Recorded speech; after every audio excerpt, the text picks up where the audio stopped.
Hey everybody, welcome back to Tracy's Natural Health. Today we're going to be making a face serum for women. I also have a recipe for men, but we'll make that in a later video so the men don't feel left out. Many women, regardless of age, spend a small fortune on face products.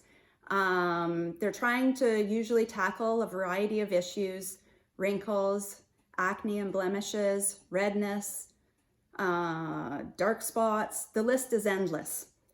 The Environmental Working Group has a website, and on that website is a section called Skin Deep. You can go on there and search any personal care products, the specific brands, and see what ingredients are in there and also how toxic they are. Give it a try with the face serum or moisturizer that you use. I'll bet you'll be quite shocked at the results. I did a search for face serums in general. Most of them have between 40 and 50 ingredients in them. Some are harmless, like very low on the toxic rating, but some are quite harmful to maybe your skin and general health. One of the bad ingredients is what they call usually perfume or fragrance, and that is on many lists of many products, and it on its own can contain up to 3,000 different chemicals. Our skin is our largest organ, and anything that we put on our skin can be absorbed into our bloodstream in about 26 seconds.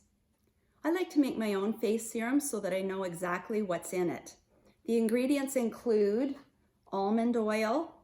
You can also use jojoba oil, frankincense, lavender, cypress, copaiba, and you can also use helichrysum in place of the copaiba. You want to choose your essential oils wisely. It's an unregulated industry, and there are a lot of oils that are adulterated with chemical fillers in order to decrease the cost of making them. It defeats the purpose of cutting down on the chemicals that you're using if you're just adding them in with your essential oils. I like to use Young Living essential oils because of their seed to seal promise. They totally control the entire process from planting and harvesting the plants to distilling the oils and bottling the oils on site. So let's get started. So first we put in 10 drops of frankincense.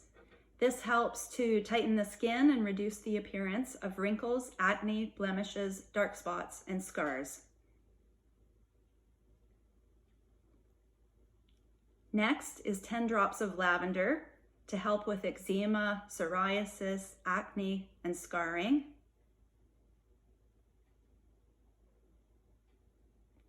Then 5 drops of geranium to assist with acne, eczema, psoriasis, dermatitis, and to maintain the appearance of soft skin. Next, 5 drops of copaiba. This is a very powerful anti-inflammatory that can assist with some skin disorders like psoriasis. You can substitute 5 drops of helichrysum in its place, which also helps with skin disorders like dermatitis, eczema, psoriasis, as well as scarring. And last but not least, 5 drops of cypress to help improve circulation and discourage fluid retention.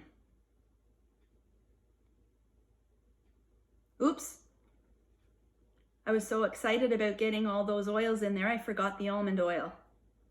Almond oil is used in multiple DIY skin recipes, especially for the face, since it absorbs really easily. It isn't greasy and it won't clog pores.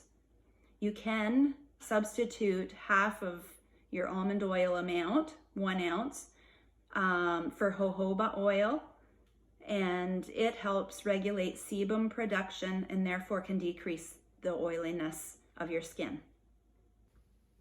I like to put my serum into a 2-ounce glass bottle with a dropper on it, and you can just squeeze some up into the dropper Put a little bit on your fingertips and smooth it onto your face, neck, or wherever you feel you need the moisturizing effect. You can wear a moisturizer over top of it if you decide to. Often I don't find that I need it. The price for a conventional face serum is usually somewhere between $20 to hundreds of dollars, depending on the brand and the quality that you're looking for.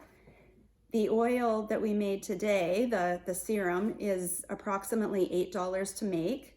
You can substitute in jojoba oil for some of the almond oil, and that makes it a little more expensive. And you can also substitute in the helichrysum for the copaiba, and again, that makes it more expensive. If you did the two things together, it would be about $17 for the same size bottle.